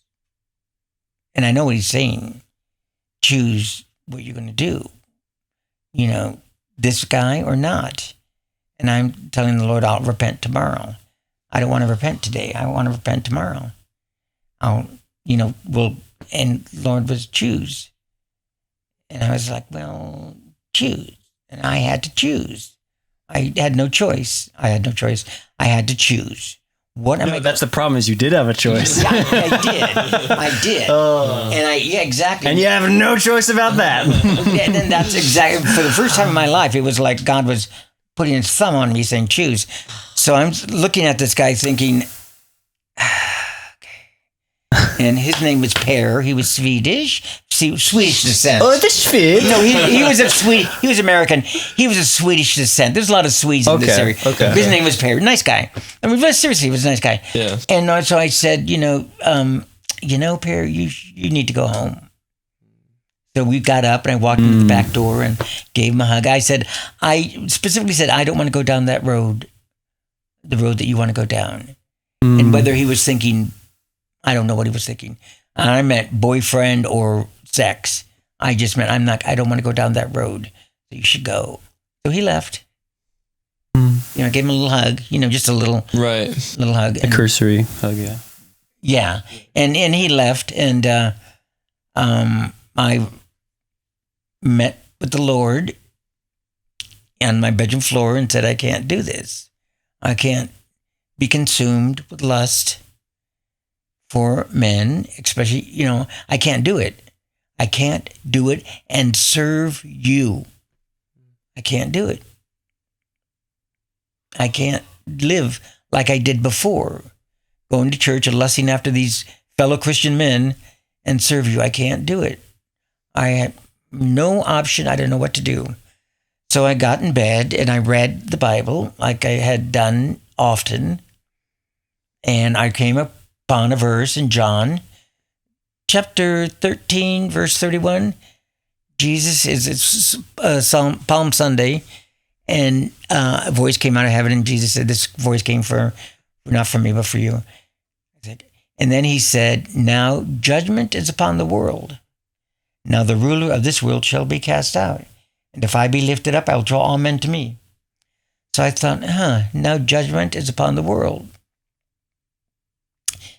That judgment is upon the world. His crucifixion brought judgment on the world. Now the ruler of this world shall be cast out. And I kept thinking, who's the ruler of this world? The ruler of this world is Satan. He is going to be cast out. He will be judged. He has no authority over those of us in Christ. And I thought about that and meditated on that and was in bed, and I closed my Bible, put it away, and went to bed. And somehow something broke over that night. I woke up the next day, sat on the side of my bed, and thought, it's gone. I don't feel it's gone. That's what I remember thinking.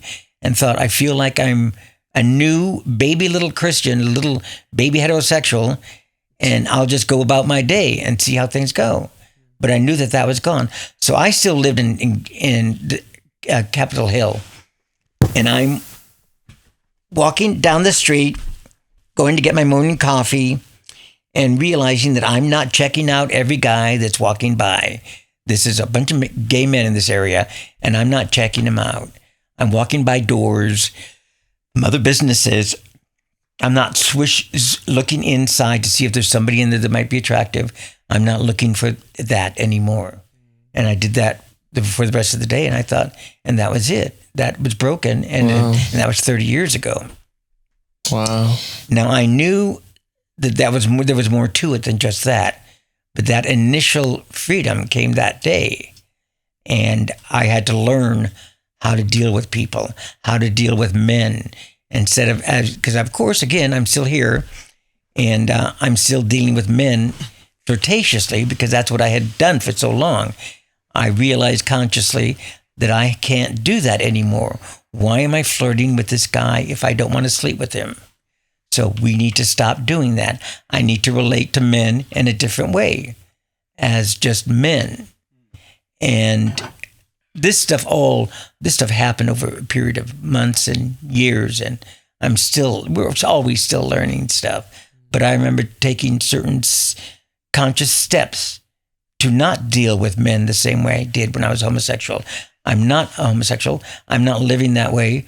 So I'm not going to treat people the same way that I did. So, and then I ended up finding out probably a year after that I'm celibate now. And a lot of my friends don't understand what's going on. And I'm hanging out with all my godless heathen friends. Some are gay, some are straight. But I'm not, the ones that I hang out with, the ones that are gay, I've not slept with. These are not guys I've slept with. They're just guys that are friends that are gay.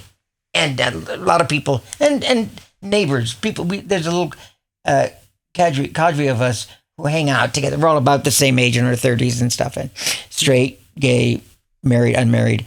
But we hang out, we have dinners together, we do stuff. So, and I'm very open about what God has done in my life. And they don't know what to think about it. They kind of roll their eyes. But they do see I don't go out to bars anymore. They also see I don't do drugs anymore. They also see that I'm living a different life. So these are friends who have known you long enough to... Several years, yeah. Yeah. That I work with, yeah. Huh. Yeah. So, yeah. I thought I don't have to do anything. I don't have to get married right away. They'll see what God has done in time. And I'm not going anywhere. They're not going anywhere. So I know I'll see them. So we do, we still hang out. We still do stuff. We have dinner on New Year's Eve. We do dinner for this. We get together for this and that. We hang out. So I know they'll see, and they ask me questions about this all the time, and I give them very unvarnished opinions of their lives and why I think it's wrong. You're fornicating. Why is it wrong? It just is. I don't know. And we talk about this, and we have long conversations about this. So it was good. It was good. But then I find out that I'm HIV. I'd been celibate, serving God for a year now, and come down with a little urinary tract infection. Have you ever had those? No. Okay. I don't know how I got it, but it happens every once in a while. Even men. Women have them all the time. Men occasionally have them. So I have them. Okay. Violently ill, had a temperature, didn't know what was going on, went to the clinic. And they gave me penicillin and said, he said, tell me about yourself. Are you active sexually? I said, no, I'm not. And I tell him that I had been homosexual, but that Jesus Christ had delivered me from homosexuality. And he was like, oh. He was a nurse practitioner, nice guy. So I told him a little bit about what the Lord had done. He said, okay. He said, have you been tested for HIV? I said, no, I haven't. He said, when this clears up, you need to get tested. And I said to him, I know. I thought about that already. I plan on getting tested when this clears up. So this urinary tract infection clears up, no big deal. A little penicillin, it's gone. So I go and get tested. You go to a clinic, and they draw blood. And she was a woman, is a counselor, nice lady. And she said to me, now you got to come back in 2 weeks. And get the results. And we don't do it over the phone. You need to come in. We'll set an appointment. You come in and we give it to you and bring somebody with you in case the news is bad. So I have a sister in Seattle, Nancy, who's still out there. She's a Christian. So I drag her with me. When I 2 weeks, you're like I'm thinking all kinds of things. Yes, well, maybe God spared me from being HIV because I was a backsliding Christian. He's compassionate, but probably not because I was pretty wild. And anyway, chances of me being not HIV are pretty slim. So, of course, 2 weeks later, I go in and find out that, of course, I am HIV. I'm 37.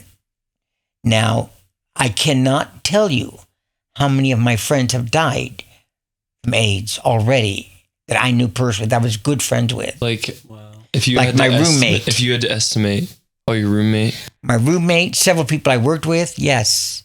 Yes, a lot of young men, all my age, our generation, some younger, some older, yes. Dead doornails, yeah. It was merciless. It was a death sentence. It was a death sentence. I'm 37 at the time. My roommate died shortly after I was announced. I didn't tell him because I didn't want to burden him with the knowledge that I was HIV because he was dying. And Lance was another one dying too. Then there was Dave. Then there was Bobby. Then there was Michael. Then there, Kurt. Then there was da-da-da-da-da-da-da. Goes on and on and on. It's horrible. Well, yeah, it is. But, yeah, it is. It's tragic. It's awful. Yeah. So I'm thinking, I'll be dead before I'm 40. I won't see the turn of the century. It's 1993 at the time, 1994. I thought I won't see the turn of the century. I'll be dead in a couple of years. So I had just a huge apartment with all this furniture. My sister and her husband bought a house. They didn't have any furniture. So I moved in all my furniture into their house, thinking, I'll be here a few more weeks, months, years, then I'll die. And, so they were like, okay, I didn't die right away. You didn't die? No, I didn't. Wait, how long did you live? Well, it's kind of like, and I went to the doctor, and of course I'm not drinking, I'm not doing drugs, I'm not sleeping around. So, I'm not doing anything. I thought, all that stuff was taken care of, so I don't have to change my life. My life was changed a year ago, even more than that 2 years ago. So I don't need to do anything. I just need to see a doctor and keep track of everything. So I do. Finally, and I work part-time, kind of. I work for this department store in town, part-time, seasonal mostly. Then they hire me full-time and display. So it's good. And then I get violent. 5 years later, I'm working for this department store, and it's Macy's actually, and I get very ill. They take me to the hospital. I have an appointment with the doctor. I go in there, they find all kinds of stuff wrong with me. They throw me in the hospital and put me in an isolation room. They don't know what I have. It's some kind of infection in my lung. So it looks like I'm dying. So I'm first time in the hospital, and all these people come in and they're swathed head to toe in hazmat suits because I'm in an isolation room. Nobody can come in or out. So they take all these tests, find out it's not infectious. It's not, so I could get out of that room. But they don't know what's going to go on. I somehow get recovered. I go through a period of really being ill and getting out of it for probably about a year. Then I have trouble with my gallbladder. Finally have surgery. I just look awful. I'm going to die. So I moved back to Niles, South Bend, to spend my last few remaining months or years. I move in with my sister, and we're all waiting for me to die. And then I don't die. Okay. To everybody's disappointment, I don't die. They're just standing in a circle sipping tea. Well, I've got this whole thing planned out. I got my funeral planned out. And I have all my friends with me, and I'm going to tell them exactly how they need to serve the Lord now that I'm dying. You need to do this, and I see God telling you. Anyway, I didn't die. It didn't happen. I got better, and I recuperated from that. It took me a long time to get recuperated from the surgery for my gallbladder. They had to go in. They didn't do it laparoscopically. They had to go in. It was a real big ordeal. Anyway, so I got better, and I ended up working part-time. Then I got a full-time job, and didn't die. And I continue to go to the doctor. I see my doctor every 6 months, my HIV doctor every 6 months. and they test your blood, and they look for certain things. They look for your T cell count, and they also look for your how much the HIV they can detect. If you're undetectable is what they call it. And so they keep track of that, and I'm undetectable, meaning they cannot detect the virus in my blood, which is what they want. So, I didn't die, and I kept getting better, and I lived, and that was over 30 years ago now. Wow. So, yeah. Does that happen? I thought you never could get rid of it. No, you don't get rid of it, but they can keep you undetectable. I still have it in me, but I can't pass it. It's so low, it's like trace amounts, basically. I see. And I can't pass it on. If I was married and, intimate with my wife, I wouldn't pass it on. This is, of course, that's a little chancy, but sure. I'm not married. But that's what kept me from getting married. I thought once I came back to the Lord and resolved this homosexual issue, I thought I can get married now. Yay, that's resolved. I thought I could think about it now. I know there's steps. I need to grow up and all this stuff, but it was, it could happen. Then I found out it was HIVs. I thought, well, that's so much for that. I can't really get married. I'll be dead soon, so why get married? So I didn't. But that's the physical part. There's also the emotional part, how to become a man. When I lived as a homosexual, I abdicated my responsibility as a man. As a Christian, one of the things I needed to do was get back on the path to becoming a man.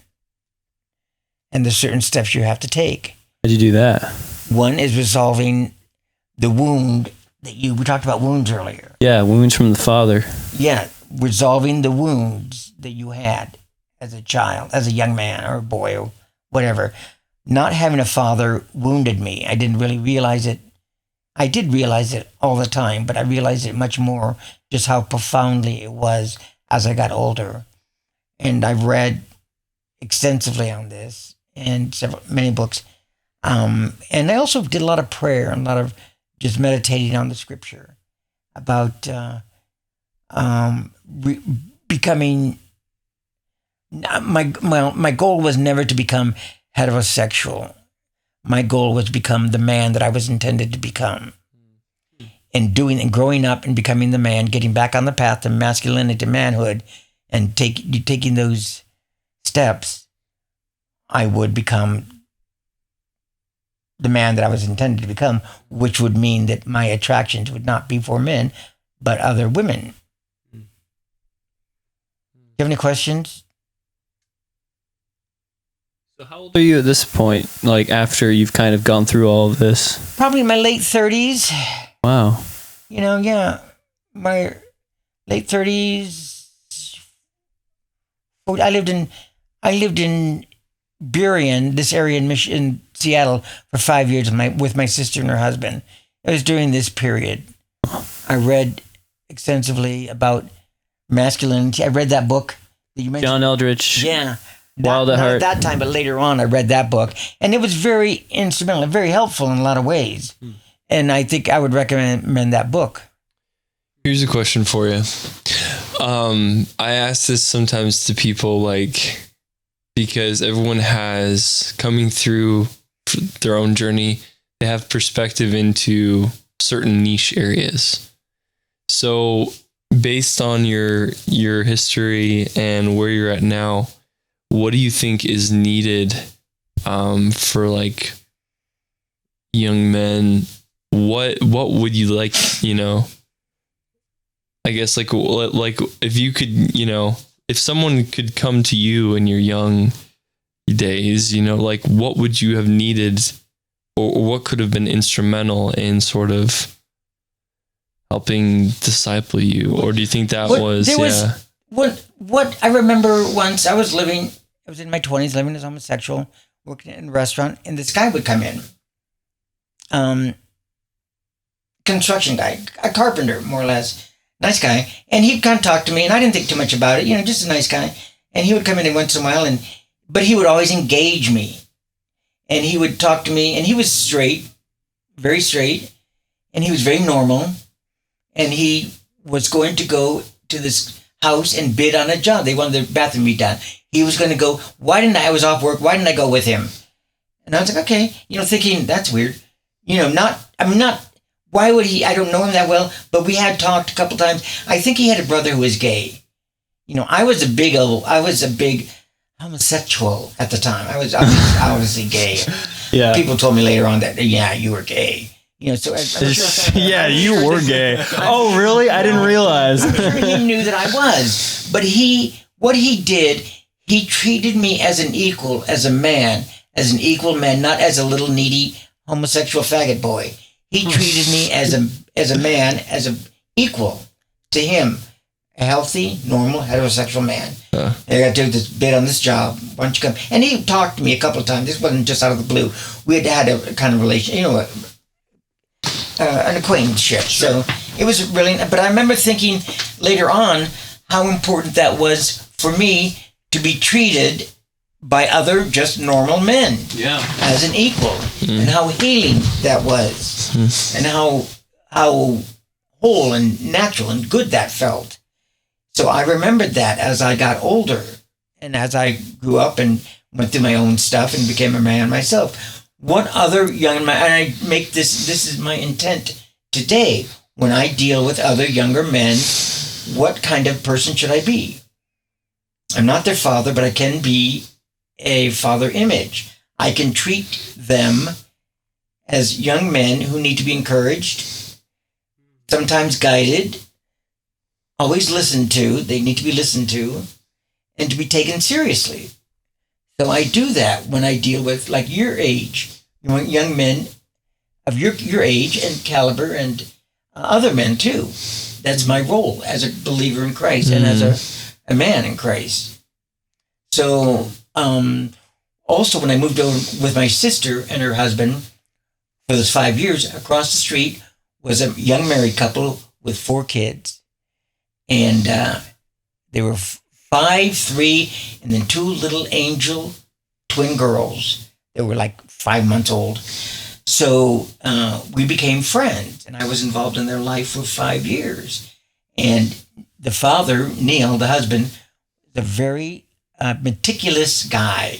He would ask me to help him do projects, and we would do projects. And he was very fussy about it. And I always thought that was a gay trait because I'm very fussy. And I thought, no, he's straight as they come. Never had a gay thought in his life, but he's just, so I was able to realize that fussiness that I had was not a gay characteristic. It was just a characteristic of who I was. Yeah. And that was very healing. I'm noticing something, how interesting, like sexual identity gets wrapped up in like who you are, traits that are just common to people, interwoven to say, listen, if you're this, you must also be this. And that's we see that now as like a big part of like, I guess, woke agenda. The woke agenda. That's gay. It's like, and that's very true. I always thought that a lot of my personal traits were because I struggled with homosexuality. When I got older, my sister reestablished a relationship with my father in California. She lives in Phoenix. She had 3 years. She and her husband went out to California, and she called up, looked at my father, and they got together. And so her husband and she met my father and went out for dinner, hung out. And they both were shocked how much my father was like me. She said, Walt and I looked at each other, couldn't believe how much you like our dad you are. Interesting. I mean, my mannerisms, the way I spoke, all that stuff that I thought was gay was not. My father was very heterosexual. He was probably married 4 times. We're his only kids, but he liked the ladies and they liked him. But it was really freeing for me to find out that my father was just like, I moved like I did. My mannerism, the way he spoke, was just like me. Interesting. Yeah, exactly. And also when I met this guy, Neil, and we hung out all the time, he and his wife and we got involved in projects together, really liked the family, but his friendship was very healing for me. He accepted me for who I was, never batted an eye. Never bad. And when I got very sick living there, and he and his wife both were very supportive, very loving towards me, even though they knew what my past was and everything. Never again, didn't faze them at all. And we're still, to this day, we're still friends. I had the best relationship with them. Love them very much. And I like their kids a lot too. So, and your kids a lot too. That's sweet. So that's interesting. I want to kind of emphasize that point about how like it can get like sexuality gets tangled with your traits, but the reverse can happen. Like I've seen that with people, like where they say, "Oh, I don't act like a girl," or "Oh, I don't act like a boy," even though physically I am. I have this trait that's considered feminine. Therefore, maybe I should just become a girl, right? Or maybe I am a girl, quote unquote. And in an ironic way, they're actually being more sexist than the conservative, like normal cisgendered people, right? Because they're saying, oh, a woman. They're the ones saying, oh, a woman can't be, like blunt and straightforward, what, like that sort of thing. And it's just that they can't separate the two and find the nuance, in a person's personality. It's like they're so structured. Being a man or being a woman is so structured. There's no variation. Yeah. I grew up with a girl, a neighbor gal, who was very masculine, very butch. She could take me down in a heartbeat. Oh my God. She was like big and brawny, and she was very masculine. And we hung out all the time. When we were kids, we rode bikes everywhere. We did this, we did that. We were always doing something very physically active. Yeah. And we're still friends to this day. And the interesting thing about it is that after we graduated from high school, she went into the Army. Really? And you're thinking, okay, okay. She met a man, got married, had 3 kids, raised them, loved her husband, but to look at her growing up, you would have sworn she was a boy or a lesbian. Yeah. Not at all in the least. And her husband left her, and she broke her heart. Oh. Yeah, but she has a great relationship with her 3 kids. She sees them all the time. They do stuff. She moved to be close to the grandchildren. But of all the people that I've known in my life, she was so masculine. You would have sworn she was a man or a lesbian. Yeah. And again, she wasn't. Nowadays, somebody like that might have been encouraged to go to transition. Yeah. And be like, oh, you must be a man. Because you are, yeah. Huh. And today, when she's on Facebook, she's not hunting. She fishes a lot. She travels a lot. She's always doing something. She has lots of adventures, she says. And that's just her personality. Exactly. Yeah. That's really a cool example. Yeah. And unfortunately, nowadays, there are lots of tomgirls too. Tomboys. Tom girls. Yeah, well, there's lots of tomboys that would have been encouraged to be transsexual today that are not and would never have been happy. Huh. It's funny. When I first heard the term tomboy, I think it was in a book, and I thought it meant literally a boy who was like, oh, he's a country boy. It's a tomboy. Oh. And so later on, I discovered it meant a girl, and it like completely took me off guard. It was really funny. That's funny. Yeah. That's an old. Well, for me, that's an expression that I just take for granted. But I realize you guys may not know it. Well, tomboy's I think more common. It's more common. Yeah. We Americans are kind of cultured. This is a section I want to read real quick. That's a lot of words. This card is full, so we'll probably have to close. Yeah, we gotta close. We're using up all of our memory. I know. I'm using up yours. Yeah, it's all good. This is from Ephesians 4, and because we talked about interwoven, the personality, sexuality. And so this kind of is what came to mind for me, so I'll just read it real quick. It's Ephesians 4:14 through 24. Then we will no longer be infants tossed back and forth by the waves and blown here and there by every wind of teaching and by the cunning and craftiness of people and their deceitful scheming. Instead, speaking the truth in love, we will grow to become in every respect the mature body of Him who is the head, that is Christ. From Him the whole body, joined and held together by every supporting ligament, grows and builds itself up in love as each part does its work. So I tell you this and insist on it in the Lord, that you must no longer live as the Gentiles do, in the futility of their thinking. They are darkened in their understanding and separated from the life of God because of the ignorance that is in them due to the hardening of their hearts.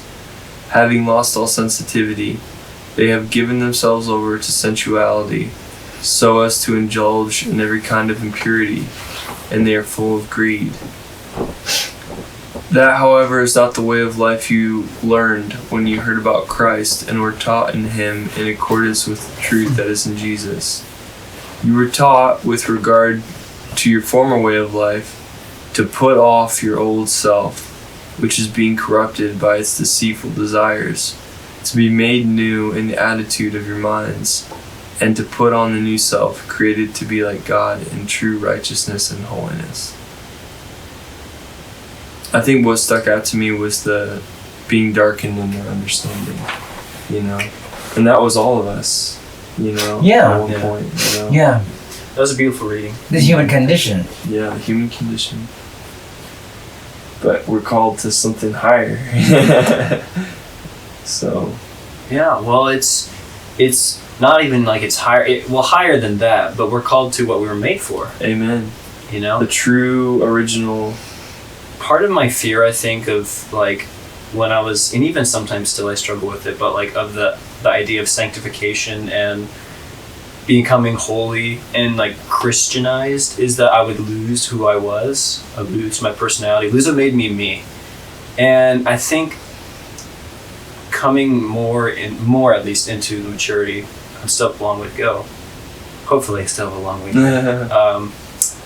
In this life, right? In this life. Yeah. It's going to be a fun test ride. Is that the only part of me that's going to die is the old me, right? The me that is corrupted and meant for death. The part of me that will grow and continue is what I was made to do, what I was made for, and what ultimately is far better and more superior anyway. You know. And it's a comfort to know I'm not going to stop being Gabe, even as I grow in my faith. I'm going to be the new Gabe. The old Gabe probably will die. He should die. He's dead. I'm kicking him off like a zombie. Yeah. I think that's a great analogy. Like, is when you become a Christian, you become in a zombie apocalypse, where you're fighting off dead. That's a pretty cool analogy, I think. That'll sell well. Yeah. Zombies always sell well. Yeah, it's true. So that's actually... Oh, anyway, that's a separate... Zombie cast. Zombie cast. Dead cast. Okay. Very cool. All right, we can play him off, Keyboard Cat. Do you have Keyboard Cat pulled up? No. I can. You wouldn't know what Keyboard Cat is, would you? No, I don't. Oh, is that the... Oh, yeah, it's the... That's one of the first viral, isn't it? One of the first? Yeah, it's like the... They're right there. Yeah. Do you know how he did that? He had like puppet arms, no? No, No. Go ahead. No, you go ahead. Okay, he stuck his hands into the cat's shirt. That's why the cat's wearing a shirt, so you can't see his hands, and he's just like manhandling him. He's not moving though. This one's not moving. He's not moving. No, that's just It's just Spotify. It's the. Yeah, okay. Thank you for joining us, sir. Yeah, you're welcome. That was a good time. Thank you. Seriously. Yeah. Appreciate it. It was a pleasure meeting you again. Nice meeting you.